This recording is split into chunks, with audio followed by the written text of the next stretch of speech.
चलिए आज फिर एक बायो का क्वेश्चन लेकर आया हूँ। क्लास 10 के जितने भी विद्यार्थी 2025 में एग्जाम देने वाले हैं उनके लिए बहुत ही वीवीआई मोस्ट इंपोर्टेंट क्वेश्चन लेकर आया हूँ। तो चलिए जानते हैं सबसे पहले इस क्वेश्चन की खासियत क्या है। पिछले वीडियो में मैंने बायो का क्वेश्चन एक बहुत ही बेहतरीन क्वेश्चन कराया था, लसिका क्या है, इसके कार्यों को लिखे। और अगला वीडियो है हमारा प्रकाश संश्लेषण क्या है, इसका निर्माण कैसे कैसे होता है। चलिए जानते हैं कि प्रकाश संश्लेषण क्या है, इसका महत्व क्या है, सभी जानते हैं। ध्यान से लिखिए। प्रकाश संश्लेषण हर एक पौधे सूर्य के प्रकाश द्वारा क्लोरोफिल नामक अणु की उपस्थिति में CO2 यानी कि कार्बन डाइऑक्साइड और जल के द्वारा कार्बोहाइड्रेट का निर्माण करते हैं। कह रहा है फिर से कि प्रकाश संश्लेषण हरे पौधे सूर्य के प्रकाश द्वारा क्लोरोफिल नामक अणु की उपस्थिति में CO2 यानी कि कार्बन डाइऑक्साइड और जल के द्वारा कार्बोहाइड्रेट का निर्माण करते हैं। कार्बोहाइड्रेट का मतलब होता है बाबू हमारा भोज्य पदार्थ, ठीक है। और ऑक्सीजन यानी कि O2 जैसे बाहर निकलते हैं। क्या निकलते हैं? O2 का मतलब होता है ऑक्सीजन, ठीक है ना। ऑक्सीजन का होता है प्रकाश संश्लेषण द्वारा कहाँ निकलता है? बाहर निकलता है। इस प्रक्रिया को ही प्रकाश संश्लेषण कहते हैं। इसी प्रक्रिया को क्या कहते हैं? इसी प्रक्रिया को क्या कहते हैं? प्रकाश संश्लेषण। चलिए अब प्रकाश संश्लेषण का प्रक्रिया दिखा रहे हैं। 6 CO2 प्लस 12 H2O। जब सूर्य का प्रकाश को संश्लेषण करते हैं तो क्या होता है? हमारा एक प्राप्त होता है 6 C6H12O6। इसको ग्लूकोज कहते हैं। क्या कहते हैं? ग्लूकोज, ठीक है। कोई ग्लूकोज कहता है, कोई ग्लूकोज कहता है, ठीक है ना। और ये हो प्राप्त हुआ हमारा 6 H2O यानी कि जल, और ये हमारा हो गया ऑक्सीजन। क्या प्राप्त हुआ? ऑक्सीजन। तो पूछेगा कि प्रकाश संश्लेषण प्रक्रिया द्वारा कौन सा गैस बाहर निकलती है? तो ऑक्सीजन। याद रखिएगा, ये भी क्वेश्चन ऑब्जेक्टिव में पूछ सकता है बाबू। अब कह रहे हैं किसका महत्व, देखिए यहाँ महत्व लिखे हैं। अब भैया महत्व क्या है? महत्व जानेंगे कि इस प्रक्रिया के द्वारा भोजन का निर्माण होता है। तो भाई किस प्रक्रिया द्वारा भोजन का निर्माण होता है? तो प्रकाश संश्लेषण प्रक्रिया द्वारा भोजन का निर्माण होता है। समझे? नहीं समझे? समझिए। इस प्रक्रिया के द्वारा भोजन का निर्माण होता है जिससे मनुष्य तथा अन्य जीव जंतु का पोषण होता है। बहुत ही बढ़िया सटीक क्वेश्चन है। पर है कि प्रकाश संश्लेषण द्वारा क्या होता है? भोजन का निर्माण होता है। जब भोजन का निर्माण होगा तो जीव जंतु के लिए भी होगा कि नहीं होगा?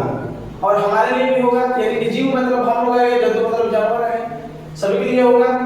अब दूसरा क्या कर रहा है? इस प्रक्रिया में ऑक्सीजन का निर्माण होता है जो सभी जीव जंतुओं के लिए क्या है? अति आवश्यक है। अब पूछेगा किस अभिक्रिया में?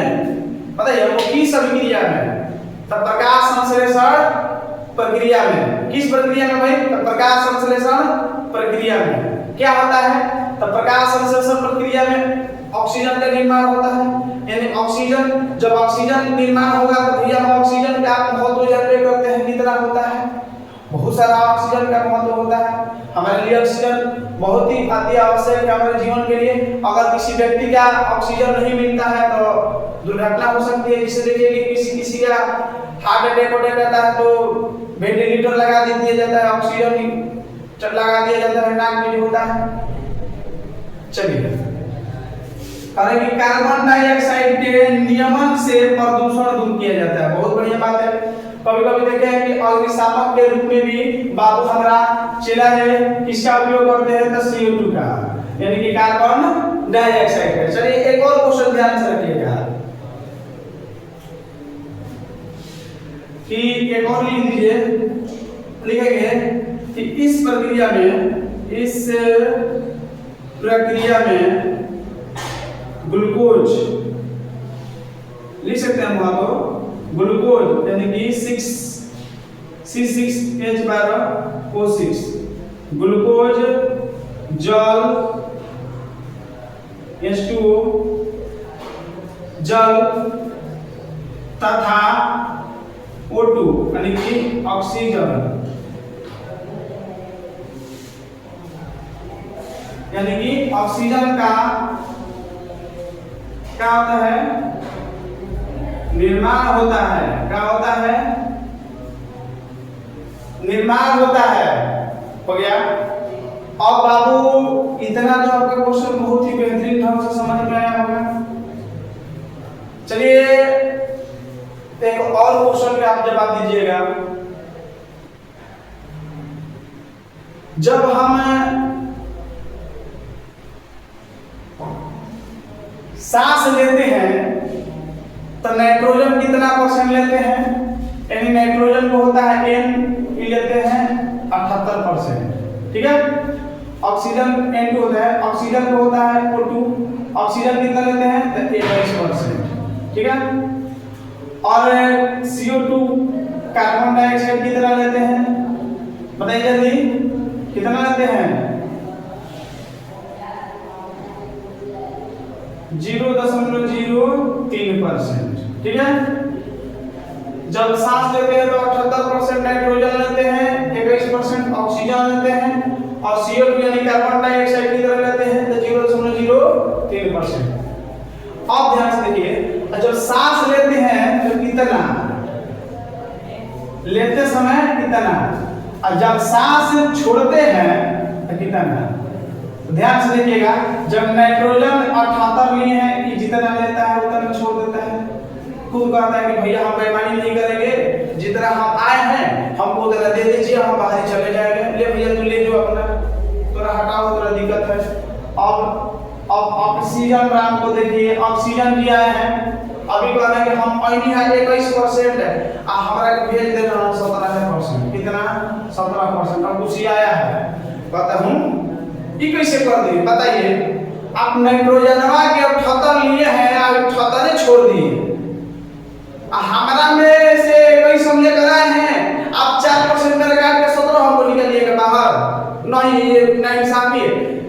तो अपने से बोला है कि कार्बन डाइऑक्साइड CO2 का अच्छा सारू का हमरो के जिए द का है, हम ना जिए द ती कहता कि जिए द तो कहता अच्छा ठीक बा, एक बार में जोड़ दिया 4%, 4% होता है, मानिए 4%। अभी कह रहे जिए दो तो चल भाई तू भी जी ले। अब बताइए कैसा लगेगा, अच्छा लगा? अच्छा लगा तो मेरे चैनल को सब्सक्राइब कीजिए और लाइक एंड शेयर कीजिए, क्योंकि सारे दोस्तों के पास शेयर कीजिए, ठीक है। बहुत सारी मेहनत लगती है। अब ऐसे भी मैं ऑफलाइन में देखे ही कितने स्टूडेंट को पढ़ाता हूँ, मैं 6 से 7 साल से पढ़ाता आ रहा हूँ। अभी तो मेरे पास बस छोटा सा यही जुगाड़ है, मैं चाहता हूँ कि गरीब के बच्चे फ्री में YouTube से पढ़ ले, कोई दिक्कत नहीं है हमको। आप पढ़िएगा और मेरा ये विश्वास है, सगरों से हारिएगा थाकिएगा तो आप यहीं पढ़िएगा। हम फ्री में पढ़ाएंगे, तब बाबू आपका फिजिक्स केमिस्ट्री बायो इंग्लिश और हिंदी और हिस्ट्री ज्योग्राफी भी मन करता है तो आपका लेकर आएंगे, और मैथ्स का भी लेकर आएंगे, विवेक क्वेश्चन यानी सभी सब्जेक्टों का विवेक क्वेश्चन लेकर आएंगे। और chapter by chapter physics chemistry bio और हिंदी और जितने भी है आपका बुक वगैरह चलेगा, chapter by chapter history geography सब पढ़ा देंगे, चैप्टर बाय चैप्टर फ्री में एकदम YouTube पर आप जैसे फ्री लेकर। एक बार चैनल को सब्सक्राइब करें और अपने दोस्तों के पास शेयर करें। चलिए नमस्कार, धन्यवाद। मेरा पूरा विश्वास है कि आप मेरे चैनल को सब्सक्राइब कीजिए।